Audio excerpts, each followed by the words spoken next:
How do you define the word success? Welcome to the Relive the Moments podcast. I'm John Lim.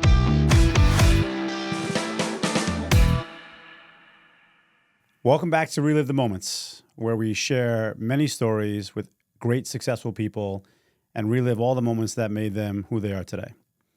Today's guest is living proof of transformation is possible, inside and out. LuC, 41, raised between the Upper East Side, the French countryside, and a small village in Spain, where he learned early that the identity isn't fixed, it's layered, evolving and earned through experience. LuC has known both success and failure.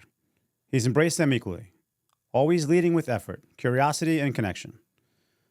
From his first job at 12 to the relationship he's built across the globe, his story is one of exploration, creativity, and consistent growth. In the recent year, LuC's deep dive into biohacking, fitness, and extreme weight loss has transformed not just his body, but his entire approach to life. Through discipline, resilience, and self-mastery, he's learned that real change isn't just physical, it's mental, emotional, and deeply personal for him. He's still learning, still climbing, grateful for how far he's come, and hungry for what's next. Please welcome to the show, LuC. Thanks, John. Excited to be here. Yeah, man, I'm excited to have you.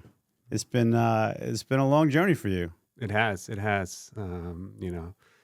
Up and downs for sure, but pretty good so far, and liking where I am, and hoping to keep going. Well, I'm looking forward to diving into that. Let me first ask you, I ask all the guests, how do you define the word success? It's a great question, John, and one I tried to prepare for. So I think success for me, I want to say in a lot of ways, is appreciating where you've come and how you've been and how you've gotten there, and being able to be comfortable with who you are while you've gotten there and when you're there at the moment. And I think a lot of people are focused on the end of the journey and stop or don't take the time to appreciate the journey itself. And so for me, success is just realizing what you've done, what you've accomplished, and taking stock in it along the way. So is that why they call you the presence on the basketball court? Because you know how to stay present in the moment during that journey? No. That's my amazing shot blocking abilities. You always have to know where I am. Yeah, I can attest to that. Yeah. I know when I'm playing against you, I'm always looking to see where you are so I can adjust when I have to. It helps. Like you're like 6'3". 6'3". Although the doctor swore I was shrinking a little bit, but I think I think it's the measurement. I think after all the weight loss, man, you got taller. Yeah. I feel taller. You're definitely more agile. I mean, the presence has grown. It has, especially with all your amazing Father Day wins, which I happen to be lucky enough to be on one of them. So I appreciate the presence when it's on my side of the court. Yeah. Let's see about next year. Yeah, next year is going to be interesting, so we'll see. Okay, so I love the idea of understanding where you're going, because that's important. You can't get to where you're going if you don't know where you're going. And I think a lot of us have that, especially like a New Year's resolution. We start out the year like, okay, we're going to get here. But we don't do it the same way. I'm going to lose some weight. Great. How much weight are you going to lose? I don't know. I'm just going to lose some weight. Okay, fine. You don't know where you're going yet. Mm-hmm. And then when we're in it, we're so deep in it that very rarely do we just take a step, pause, live in the present moment, which I think is why people have so much difficulty, because anxiety is about the future, depression is about the past. If you're present, you don't have any of that.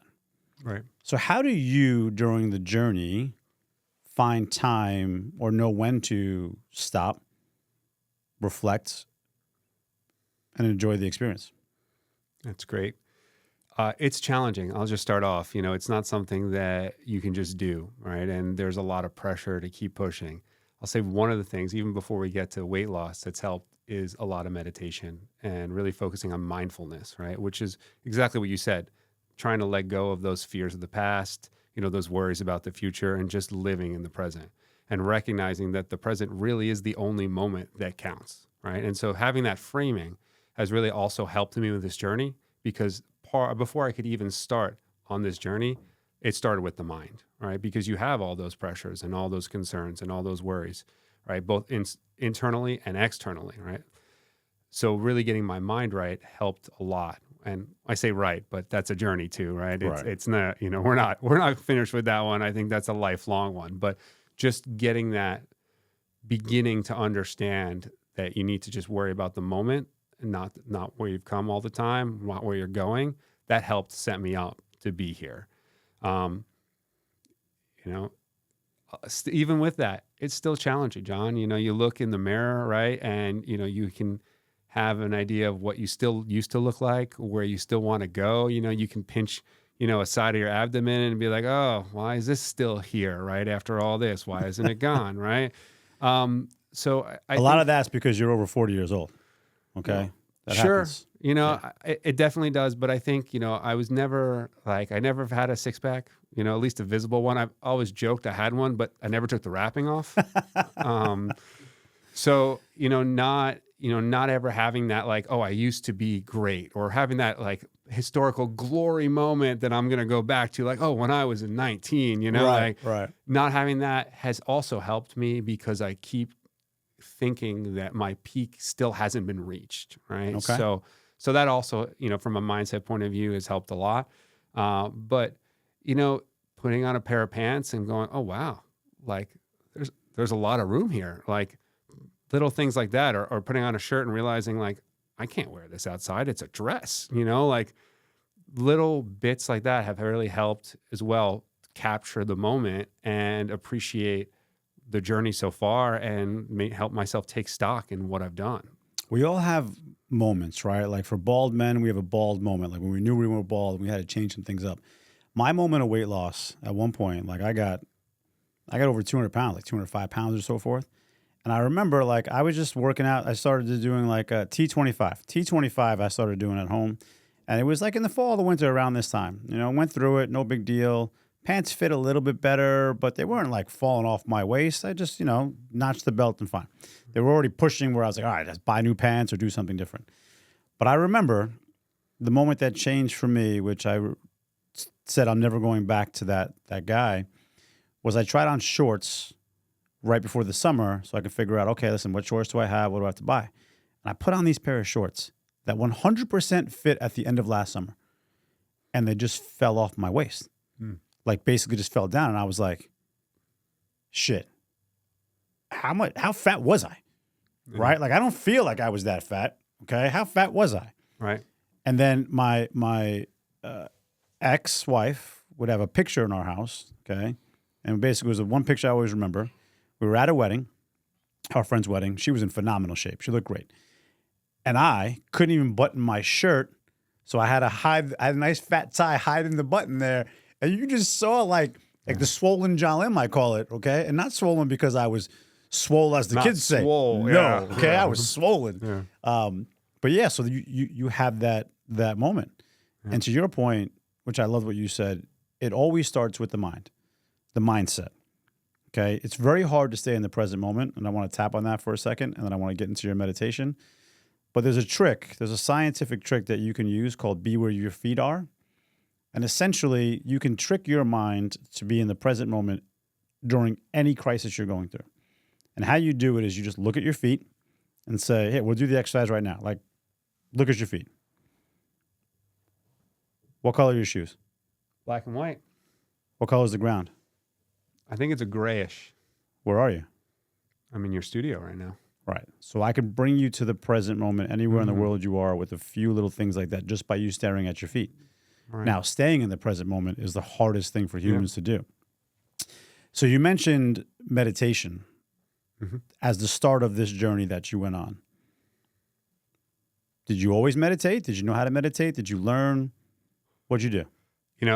I remember being a kid and my mom like trying to get me to meditate when I was like 8 years old, and it's like, look at the color, close your eyes and like, look at the colors or something, behind your eyelids. But, that aside, no, I never meditated. I could think around 38, 39, I realized I needed to change just some habits I had. And the only way I was going to do that was, again, by focusing on what was going on in my mind, right? Flipping the script, changing that chatter, right? And I was like, well, how do I do that? And I was talking to a friend of mine who happens to be a doctor. And I think unrelated to her medical expertise, she's like, hey, I started doing this meditation app. You should try it, right? Maybe it'll be helpful. I was like, all right, well, why not, right? Like, What's the app called? Waking Up. Okay. I think it's Sam Harris, Waking Up. Yeah. And so I did it. It starts with like it's free for a month, right? No credit card kind of thing. I was like, all right. All right, hold on. I want to frame this. So how old were you? 38, maybe 38 and a half, almost 39. Okay, so about 2.5 years ago. Yeah, about, yeah. What was your weight? Probably around 250 at that time. Okay. 255. All right, so you had already started your weight loss journey yet or no? Well, so taking a step back, I had already yo-yoed down and gone back up. Okay. Because, I think like most people, I had that lovely COVID push to get healthy, and I did that pretty well. But that's pre-40, right? And pre-40, things were very different than post-40. I know. We all know when we're over that age, yeah? So at that point, I was I'd say I was in decent shape. I was in enough shape that I was like, hey, I'll play basketball with you, John. But I wasn't the shape I wanted to be, or shape that I would say like, hey, let's go to the beach today. Okay. So meditation, you didn't seek out meditation. It basically found you through this friend of yours. It did, yeah. Okay. And, I did it has a practice course where it kind of teaches you slowly, like, some of the breathing, some of the small tips. And I started doing it and I stuck with it. Tell first of all, how long do you meditate for when you did the app? 10 to 12 minutes. Okay. In the morning, afternoon, throughout the day? I try to do it first thing in the morning because I really want to frame my day. And I feel like it's like going to the gym first thing in the morning. Like you're like, all right, no matter what happens, at least I did this, right? Yeah, you feel good. But there are times when I might do it before bed, right? I might, if I notice like it's 3 PM or something and I need, it's just been a lot. Like I might take a few minutes to myself and try and just recenter, Okay. And a lot of it, once you start learning a little bit about meditation, you realize the philosophies over the thousands of years about it. A lot of it's just breathing, right? And then you start learning about how important the breath is and breath control. And then if you start thinking about beyond meditation, how people talk about with work, with sports, with achievement, high levels of success, there's a lot that goes on with breathing, right? Yeah. The basic thing that we wake up needing in the morning? Right, but you grow up breathing all your life. It's easy, I can breathe, right? Like it's like one of those things that you just do, but you don't realize how valuable it can be if you did it the right way or a better way or with purpose. Yep, with purpose. It's a great statement. And so that kind of all started to click and just kind of worked on that a little bit more. All right, so in this meditation phase, okay, did you, because I want to get to when the journey started. I want to relive the moment where it started, where you're like, all right, listen, I'm past this yo-yo. I'm tired of the ups and downs. I'm ready to dedicate my life to being, I don't want to say a better human. I'm ready to dedicate my life to treat my body like a temple. Sure. Right? Because that's not just weight loss. It's not just physical activity. To your point, it is that meditation. Like we discount stress, I think, too much. And the cortisol is I believe is what killed my dad younger than he should have gone. Here's a man, he played minor league baseball, didn't drink for 40 plus years at the end of his life, never smoked a cigarette. And he died at like 72, where he should have lived to at least 92, right?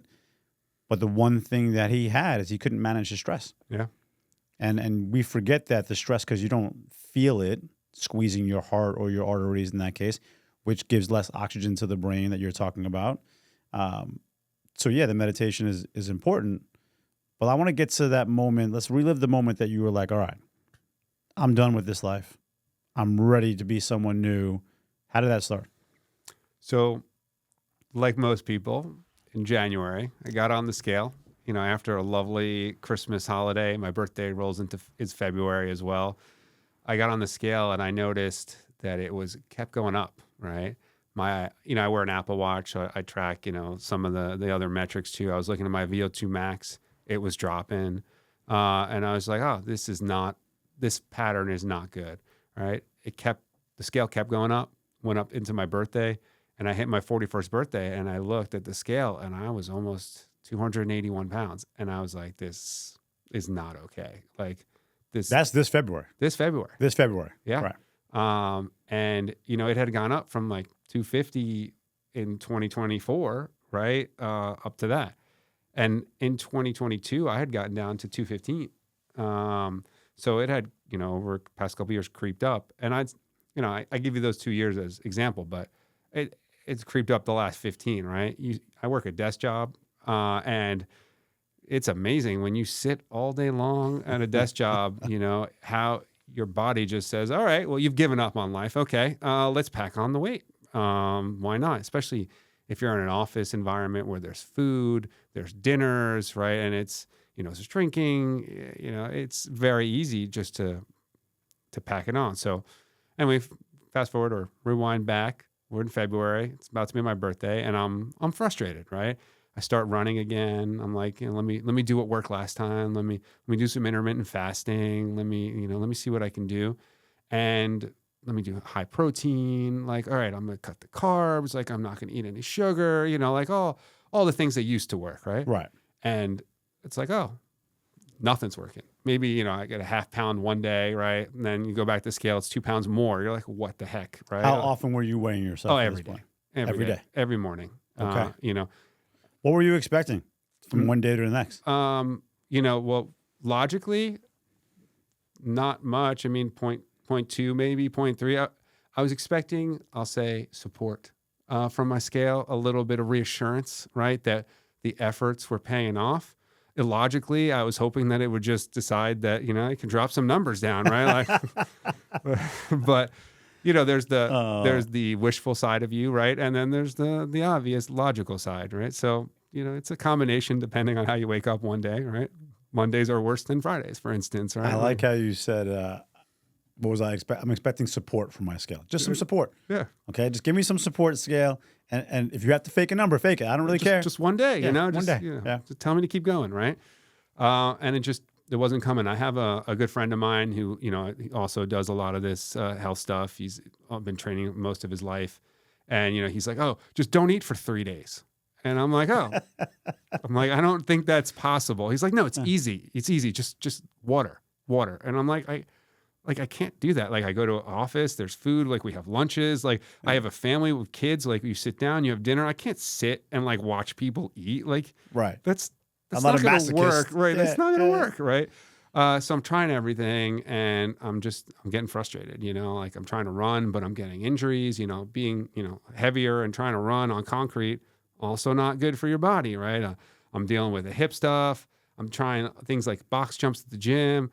Box fell underneath me, hurt myself. Like, my ankle hurts, my knee hurts. Like, I'm frustrated, right? It's just nothing's working. Heavy protein, intermittent fasting, everything, just not budging. Okay. So that's your first month, right? So if you get in February, yeah, your birthday comes on. When's your actual birthday? February 24th. Okay. February 24th. So we'll make sure that everyone remembers that day to make sure they give you a gift for that day. Love that. So February 24th this year, you go back to, let me do what's working on the old days before I was over the age of 40. 40 is like a magical number where shit just changes. Yeah. Your body just somehow changes at 40. 40, I was in the greatest shape of my life. Yeah. And then anytime that I got out of that a little bit, I was like, all right, man, you know what? I'll just do what I did when I was 40. Right. And it'll take 3 months to be back there. And then 3 years later, I'm like, damn, man, I can't get this pinch over here. What is this thing, So I get that. So now now we're in March. Okay. In March, you're weighing yourself every day, right? Having that frustration. And I'm not just weighing myself, right? Because I'm also working out, going to the gym 3-4 times a week, right? Hitting that hard, heavy protein diet, trying to do intermittent fasting, the daily version, right? Not, the 8-16, maybe skip a day once in a while if I can push. I'm playing basketball. Wait, skip a day from eating? Yeah. And working out? Yeah. Well, I wouldn't work out and skip that day. Okay. Right? Okay. But I'm not working out 7 days a week. Yeah. That's hard in modern life too, to find the time to work out, but we can get to that later. But, and I'm playing basketball with you, a couple times a week. Right. So I'm doing that. I'm also trying to do some jogs, right? I'm walking.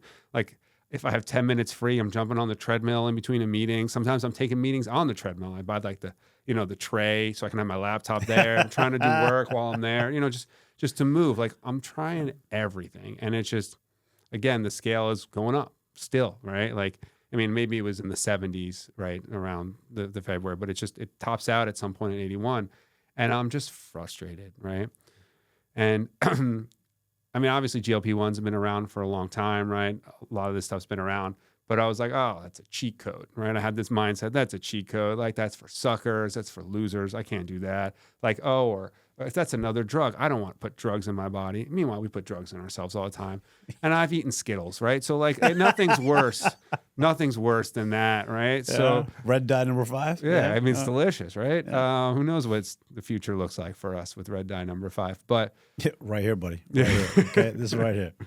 So I'm driving actually home from basketball one morning, and I'm listening to Mel Robbins' podcast, and she Love her. She's amazing. Great podcast, great author. I mean, fantastic.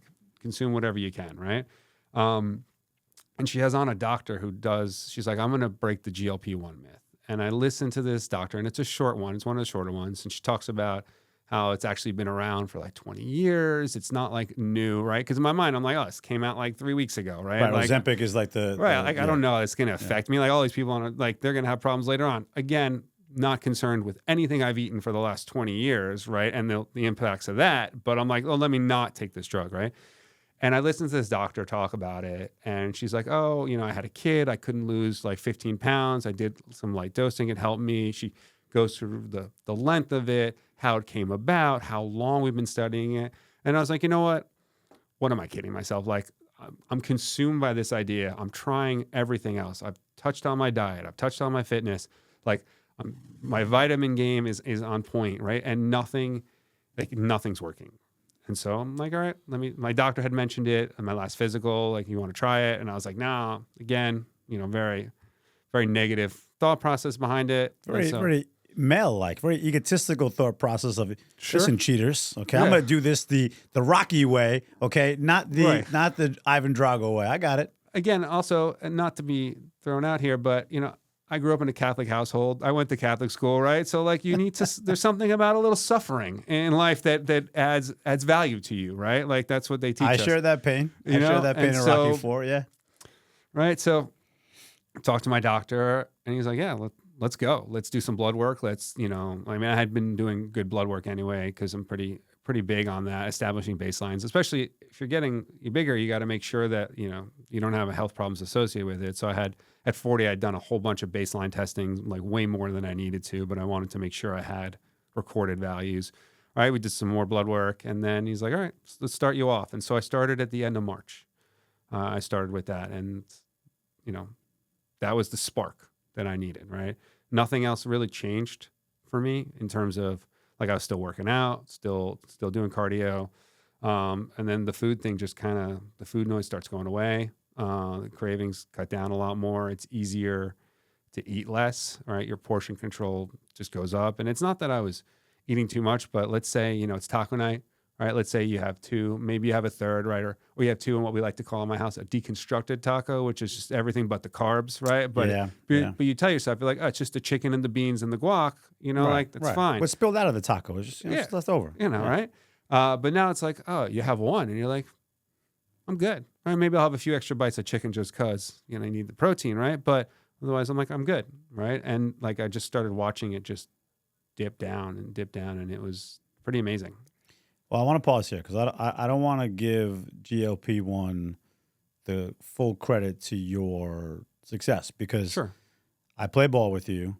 I'll leave Friday morning after playing ball for 2 hours, exhausted, ready to get home, shower, get here to the office to film these podcasts, and that's what I'm doing. You, on the other hand, were walking out of that gym. All right, man, have a nice day, LuC, good playing and so forth. Yeah, okay, what's your day look like? Yeah, I have a personal trainer in 2 hours to go do another workout that I couldn't even imagine doing. All right. Yeah. That last Wednesday was the first time I ever did 2 workouts in one day when you were talking shit to me via text. Like, okay, John's going to be tired because he actually worked out this morning and he's playing basketball that night. Yeah. And I was like, I thought of you that day because literally almost every Friday I played ball with you, you're doing double workouts. Yeah, if I can, for sure. If time allows, right? Because it doesn't always. But, and I agree with you, John. And I don't want to give it all credit either. And I want to make sure I articulate that was a spark that I needed to kind of put everything else into focus, right? Because the picture was there, right? The cardio was there, the workouts were there, the mindset was there, but just biology wasn't there, right? It just wasn't working. Like my body was like, no, like we're good. Like all this excess is good. We're gonna keep it because you might go into a famine one day and you might need all this, right? Like, right? Because that's how we're built, right? Yeah. And so for me, Hibernation, it does get cold out here. yeah, not like I have 50 jackets, right? But that aside, that was the spark I needed, that transformation to help everything refocus and start to work better. And to your point, yeah, I'm working out. I mean, I have a pretty good regimen now. I do some HIIT classes. I play I do the cardio with you guys. I do a run every once in a while on my own, especially if we don't have a game for some reason. I'm doing strength training, right? I'm trying to get you to join me at 5:45 Pilates class on a Thursday morning. I'm every chance I have to do something, I'm taking it, right? I park as far away in the shopping mall as I can, and I walk. I take the extra steps, right? Like it's all the little things that are there, but that little bit helped for sure. So you use it more like a supplement, right? Yeah. Not as a lottery ticket, a quick fix. Use it more like, hey, you know what? I've been out here busting my ass, doing this all the right ways, and it's just not working. So the GLP-1 basically became your supplement that transformed your body, but you kept the work ethic. 100%. I increased the workouts. Yeah. Because obviously as you start trimming down, it gets a little easier. And then when you're, going back to my scale, looking for my support, when the scale started cooperating and giving me some of those supporting moments, then it's just I like to use the snowball effect, right? It's a snowball rolling down a hill, right? It starts off small, but as it keeps going and the scale keeps going down, that snowball's getting larger and larger, right? And then you're just like, let's go, right? Like how much more can I go? Like how much more can I push myself? And that's both just, I can push myself and I feel that I can push myself. And now it's like, well, now I want to see how much more I can push myself, right? I want to keep going. I want to go do another workout. Like I want to show up and my trainer to be like, you're tired? And I'm like, yeah, but let's freaking go. Right. I think that's one thing that people don't understand, or maybe they do, but we forget often. Like the best dopamine hit we can get is being in shape. Okay. And I don't mean like 6-pack abs, model-like shape. Like a lot of bodies aren't built for that. But just working out in the day, right? And you see that snowball effect. It's, okay, I want to challenge myself for the next one because not necessarily to get in better shape. Like there are people, even when I was in the best shape of my life, I wanted to hit the gym the next day because I was chasing that rush that I love so much about how I looked, how I felt, and how I felt after that workout, to your point. And I think we forget at times how important working out is, not just for the physical body, right? Talking about eating Skittles and that stuff, not just for that, but for the mental side. Yeah. 15-minute workout per day. Like when I did T25, it was a 25-minute workout, okay? And that was hard. But if you just do a 10-minute workout, you could do a 10-minute workout every single morning. Everybody has 10 minutes. And that 10 minutes might not change your body the way yours changed or mine changed, but it will 100% change your day, mindset, emotional levels, dopamine in your body, serotonin, everything that you want from this brain, you'll get it for spending 10 minutes a day. Yeah, for sure. I mean, you're 100% right. It's that we're built to move, right? I mean, biologically, through evolution, we're not supposed to be standing still. Like we're not supposed to be sitting all day. We're supposed to be moving, hunting, gathering, like potentially nomadic, and we've kind of moved away from that. And I think, you can equate that now. How do we do that, right? You hit the gym or you go for a run or you engage in an activity or sport or something, but you have to do something. I mean, it's just how we're created. I completely agree. So the name of the podcast is Relive the Moments. So I got so lost in this weight loss journey of yours. I want to go back to when you were a kid. Okay. Let's pick a moment before your second phase in life. Like we have three computers that make us up, right? Your first computer goes from 0 to 7, 8, depending on how you mature. Then the next one, same 7, 8 years. Then the next one following. and you can reprogram some of these, but the first one you can't. The first one you could just put things in place to handle the trauma you might have had at that early age to be a better person. But let's pick something in the first two levels. So let's pick a moment in life before you're the age of, let's say, 16, that we can relive, that helped shape you to who you are today. The guy who literally is looking at that scale, talking to his scale, like, hey, listen, man, I don't need a lot. I just need a little bit of support, and I can keep going, who now sits across from me 78 pounds lighter, which, again, I think that number is misleading because you also put on muscle.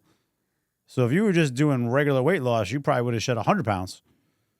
But you put on a lot of muscle since that journey that I've been with you. So you're a kid. Give me a moment in time that we can relive with the audience. Wow. So many, you asked that question, and it's definitely an on-the-spot question. There's so many different avenues I can think of right now, directions I can go.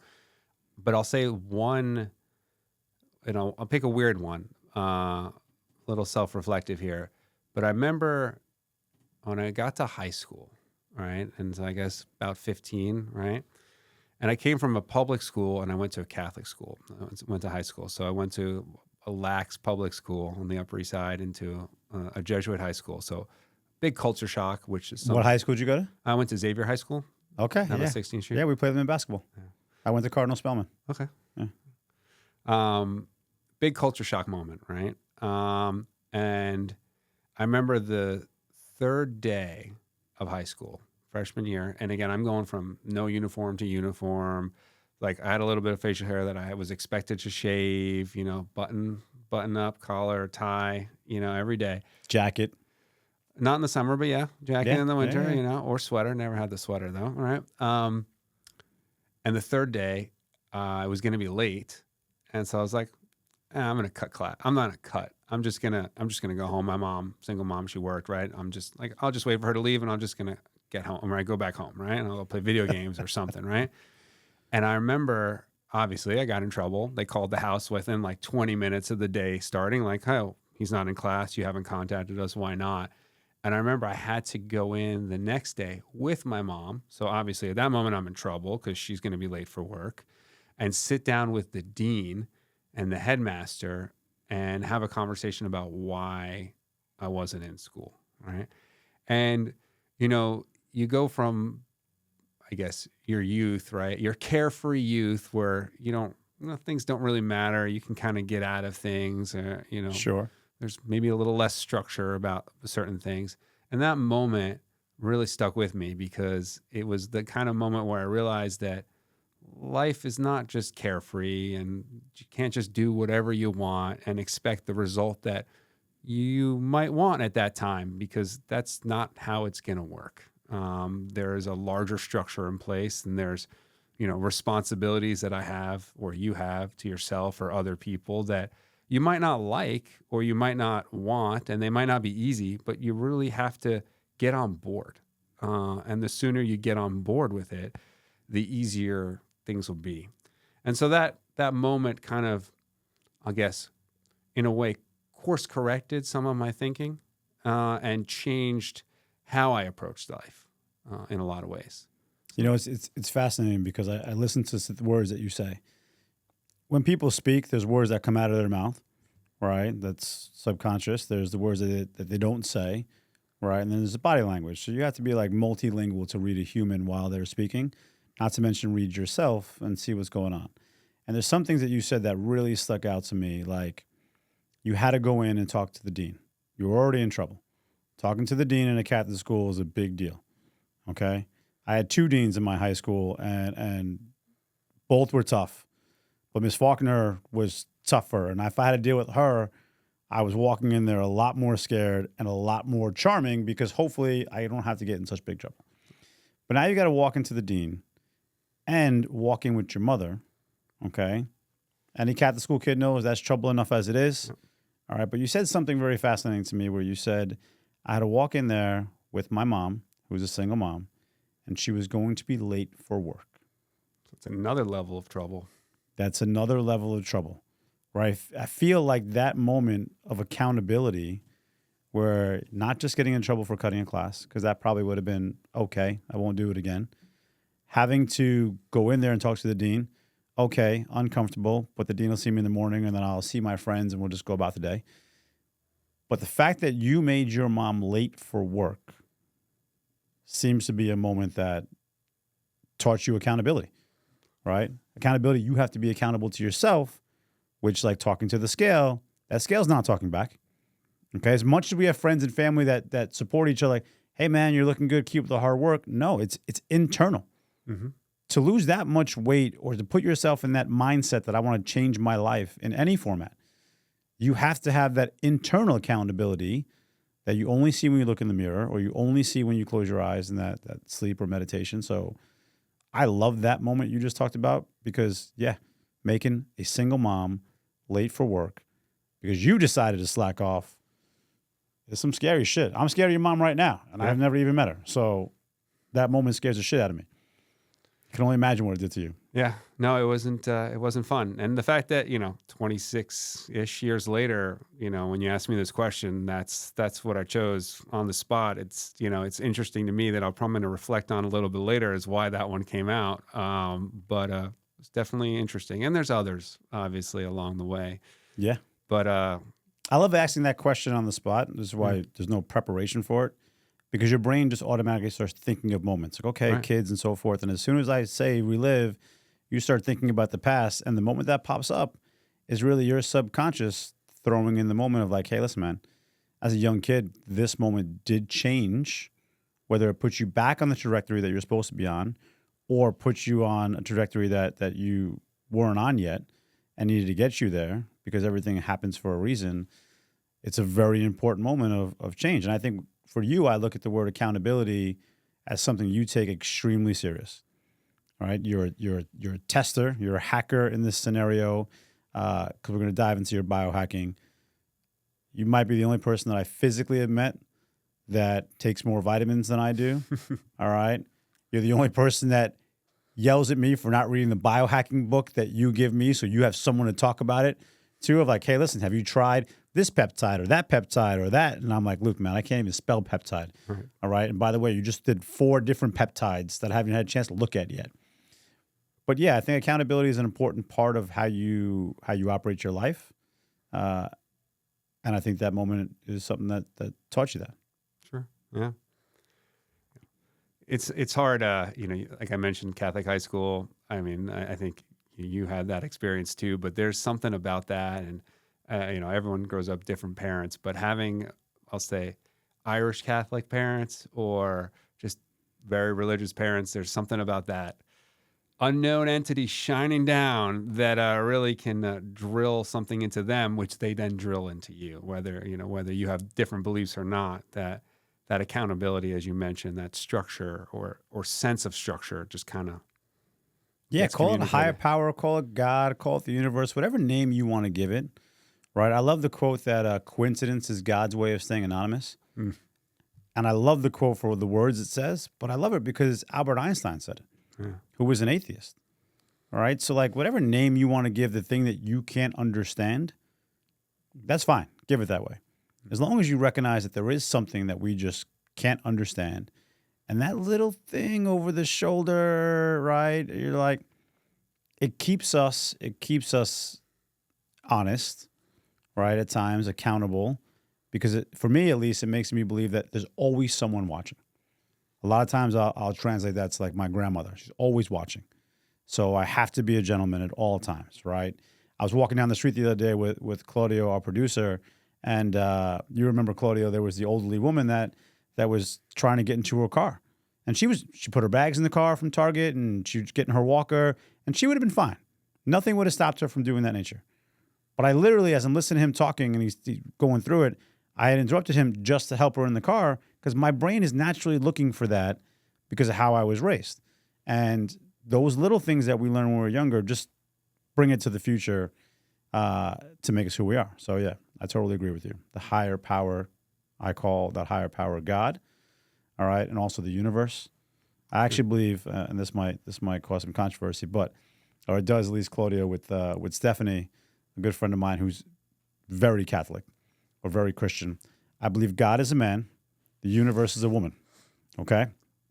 And at some time, right, use the Bible or whatever book you want to use. They got together, okay? And together they manage us humans, right? Like any household, okay? Like you have the man who makes these bigger decisions and are there for that, and the woman who runs everything, all the day-to-day stuff, because they're more capable than we are. So my theory is the universe is a woman. So yeah, we'll see how that goes. That's a fun theory. It is. It is fun, especially when you talk about like to a bunch of Catholic people. Like, wait, you mean God? No. I believe in God. I mean the universe. You mean the universe that God created? Debatable, but yeah, whatever you want to say. Okay, let's move on to the next topic then. Okay, how about that? You mentioned your dean in high school, and just for fun, mine's last name was Gregory at the time, and I don't know if you had detention. We had judgment under God, but because and you walked in a circle outside. They still do it. It's great. No talking. That was your detention? Yeah, for 1 hour, walking in a circle outside. No matter what the weather was? Well, if it rained a lot, rain. you sat. Okay. They didn't do it, but it was cold, Judgment under God. Yes, but obviously with the dean's name being Gregory, and they would be in charge of it. It was judgment under Gregory, right? Yeah. But also, if you think about it, that elevates him to a whole nother level, because now we've replaced the word God with Gregory, right? So just think about how we've elevated this man and the power he has over you, right?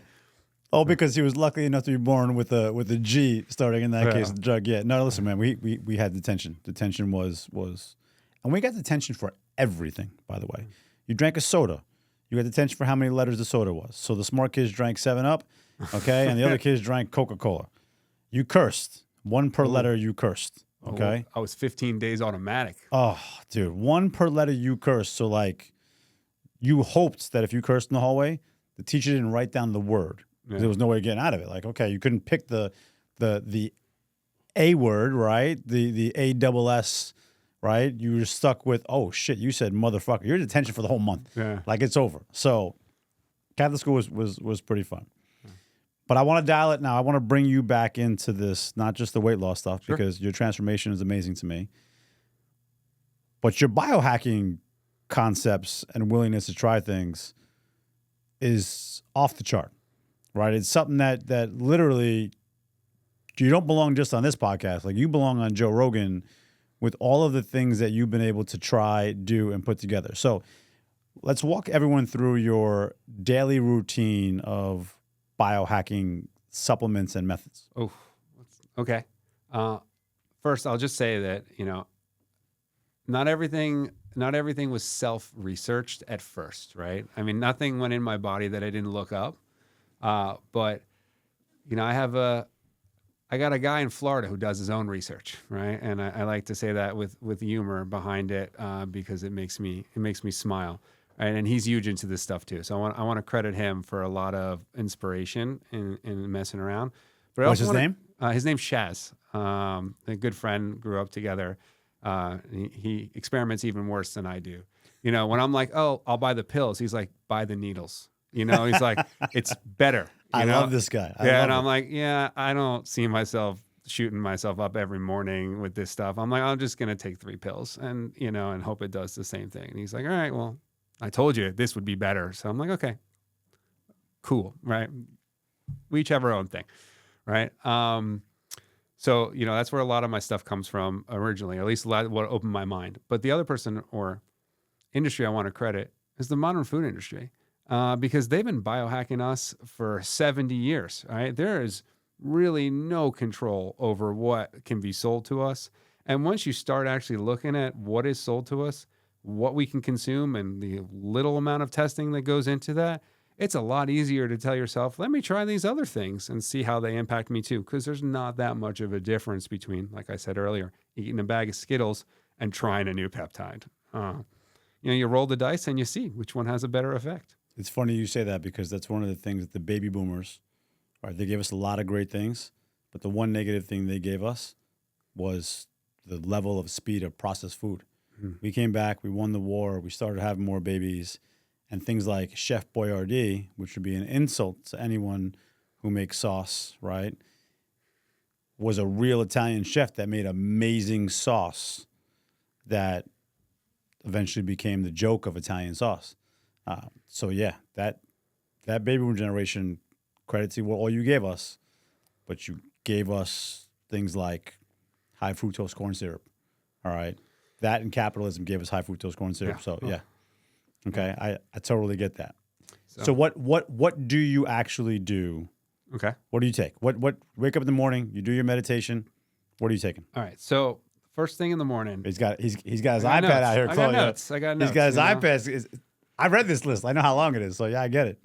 So before breakfast, I usually start with what's called NMN powder. And it's a lot longer name, and I always butcher it. But essentially, the idea is to boost your NAD plus levels, which is responsible for your cellular response and how your cells are working in general, right? And as you age, your NAD plus levels go down. Your cells, obviously, the quality of your cells decrease. You might get some zombie cells depending on what you put in your body. You get older, and the idea behind that is it's supposed to pump it up, help your cells perform better.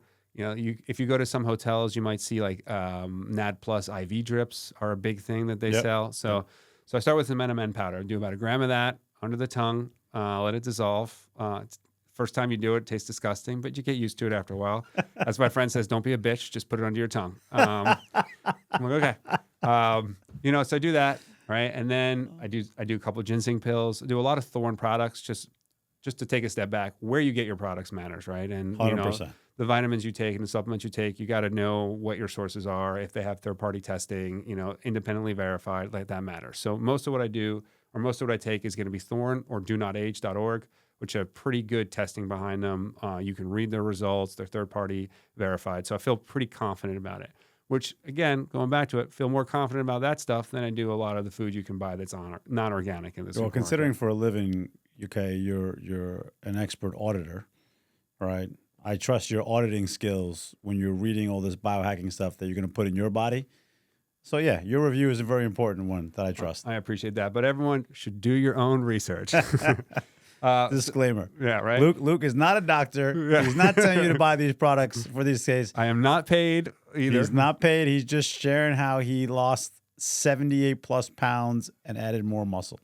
So I take a bunch of ginseng supplements from Thorn. I take a product called Gorilla Mind as well, and that's really these two are for the mental aspect of it because our brains age too, right?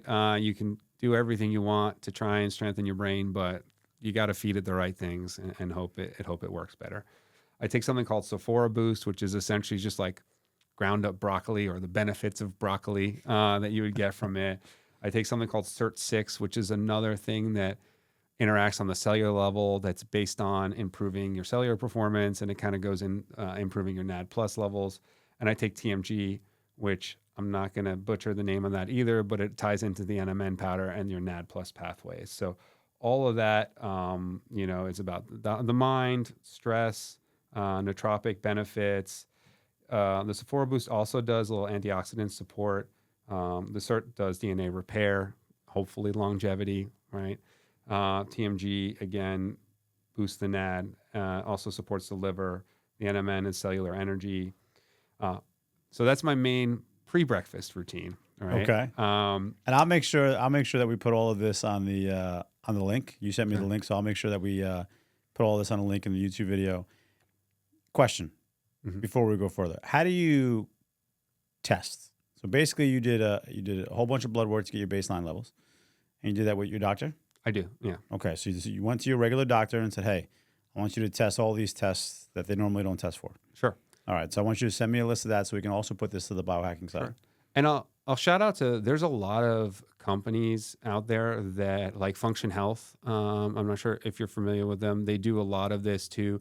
And that's kind of where I stole my blood test list from initially. Because, you go to the doctor, they're going to do maybe 2 vials, right? You're going to get your sugar levels. They're going to run, your liver tests. They're going to do, your basics. Right. Yeah.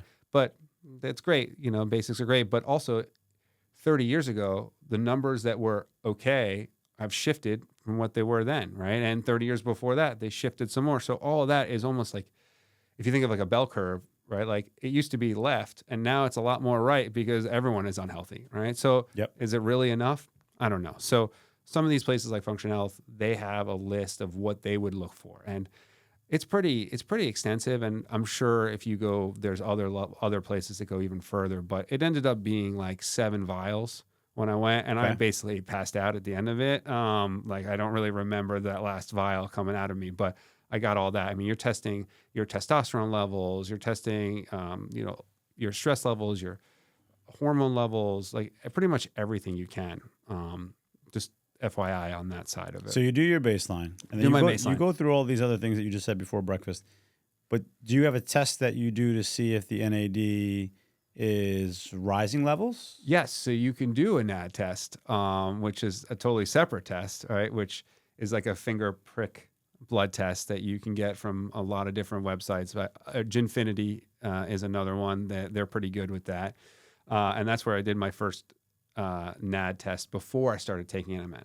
Okay. So you do that to see where your NAD level is. But And- after the baselines, how often do you test yourself to see if there's improvements? Like you did the scale for the weight. What's your scale for your biohacking? So I'm due for another NAD test. So I can't tell you how much that's improved because I haven't done a test in a year. So Okay. I'm not sure where the NAD level is at this moment. So full disclaimer. In general, just more blood work. And that's the only real metric I can get for most of my body. But, you can test, like, for example, I used to have fatty liver disease, like that's gone, right? And I can't supplement that or put that on all the supplements alone, right? It's a combination of that, better eating, less weight, Yeah. weight everything. training. Like it's all connected. And that's part of the problem. I think a lot of people want data all the time to say like, hey, this works for sure. Here's the biometric marker that shows you that this works. Right. I know that not everything's going to come out that way. And for me, this is a long game, right? So at the end of the day, I'm looking to see what does 50 look like? What is 60 going to look like? What is 70 going to look like? Hopefully, what does 80 look like? And, like God willing, hopefully 90 looks great, right? And that's kind of where I've been looking at it because thankfully I can afford to waste or spend money on supplements. And I'm not, it's not the difference of food on my table, food in my 401k or supplements. But the end game is going to be how well am I aging? And right now, I feel great, John. Right? What do you spend a month on supplements? Because some of them you buy in bulk, right? And they last a while. So I think it's better to give you a year. Okay. It's probably about 4,000 a year. Okay. Maybe 5. All right. So between $350 and $400 a month, if you will. And that's on a baseline level, right? Because something new might come out and you want to try it. Like one of the new things I just started trying is LuC PP332, which is a fun name to say. For fun, we call it Sloopy, and it's another thing that's supposed to increase. It's like almost like a nature's GLP-1 in a lot of ways, but it increases fat burn. It's a peptide and it helps with that. And that's something that I knew that I started messing with about 12 weeks ago. Right. And, I don't know. I don't know if I'm going to keep doing it. I'm going to cycle it. I just took a break from it because you got to cycle some things. You got to come off of them. Okay. I'm taking a 10-day break and then I'm going to cycle back on for another 12 weeks. So Are you okay with me sharing your biohacking list that you sent me? of course, there's nothing proprietary about it whatsoever. It's just a bunch of vitamins and supplements and everyone should do as they please.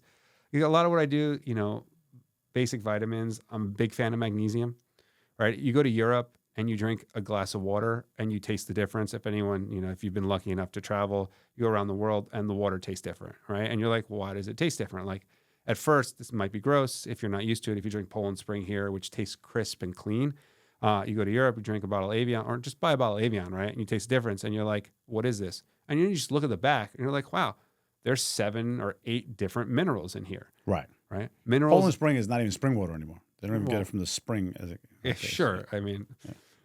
Right. That aside, we wouldn't even go to that. It's also coming in a plastic bottle, and that's a whole nother conversation we can spend hours on. But we don't, in our diet, we're not getting that. If you think someone just naturally just drinking water, drinking 8 cups a day, how many minerals are they getting on a normal basis versus us here and the deficiency from that? So a lot of that, like a lot of what I've thought about is how do I get that benefit without drinking water out of a plastic bottle, And so a lot of my vitamins and minerals are just trying to recreate that without, buying $20 of Avion every day. So before we get to start wrapping this up, and I get to what your favorite quote is, I want everyone to know that you don't have to spend LuC's journey of losing 78 pounds and gaining muscle was GLP-1, scale, some gym clothes, and really hard work. These supplements didn't help him lose those weights. He just takes them now to continue to biohack his future. But you can lose that weight with just hard work. And in your case, the GLP-1 was the scientific thing that was taken. So you need nothing but maybe some health insurance for GLP-1, okay?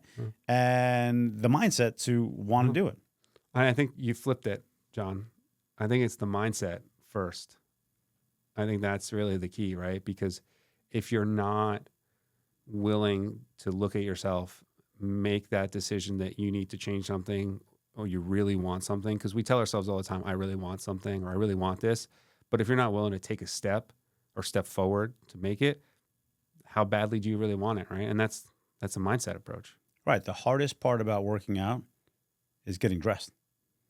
Right. The hardest part about working out is getting dressed. And I love that quote because it's true. All of that is a mindset.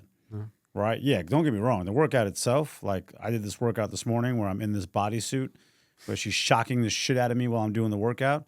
So it's a 2-hour workout in 30 minutes. That's my time hacking side of it. And she's loving it as my arms are vibrating for only holding 4 pounds of weights as it's going through because I have electric shock going through my entire body. But the hardest part is getting dressed, making that commitment. The mindset is by far the key to it. So tell me what your favorite quote is. Well, I was a little cliche when you asked me this question, and I'm going to stick with that cliche answer because I think while cliche, it hits on so many levels, right? It's Wayne Gretzky's, you miss 100% of the shots you don't take. And I think it ties really well here, because that's the story of life, right? Like if you're not doing something or not trying something, you're not going to change anything. And that's just how we live day by day. If you're not getting up, if you're not making the effort, if you're not putting on the clothes to get to the gym, like you're not changing, you're not trying, you're not succeeding, right? And just to tie back to your success quote, right? That's what life is. It's making an effort every single day, regardless of what you're doing. So I completely agree. I think for those non-sports players who don't even know who Wayne Gretzky is, which blasphemous is fair, blasphemous, because he's not only a great sports player, he's a great human. He also makes a great wine coming out of Niagara Falls area. But the idea that you don't win, which you don't put in the middle, if you don't take the chance or the risk or just get in the game, which basically is just standing up. Okay, get off the couch, stand up, walk around, do anything you can is how you actually have the chance to succeed. Because I'll guarantee you that you will succeed at nothing if you don't try it. So thank you guys for taking the moment to listen to our podcast at Relive the Moments. It was great having LuC on. He's one of my favorite guests to date because he does do things. He puts his money where his mouth is. I love the biohacking efforts. I love the idea that you continue to try things, and you're an inspiration to me as you constantly keep me accountable of like, hey, did I read this? Did you do this? You ready for today's game? By the way, I just chat GPT how I'm going to guard you today. And it's inspirational, man. I really appreciate having you on. Oh, thanks for having me. It's been a lot of fun. Awesome. Don't forget to subscribe to Relive the Moments everywhere you listen to your podcast or watch us on YouTube. The more people we can get subscribed, the better we can help others through these moments and these great guests. And I'm honored to have them on and really grateful that they get so vulnerable and relive the moments that made them who they are today.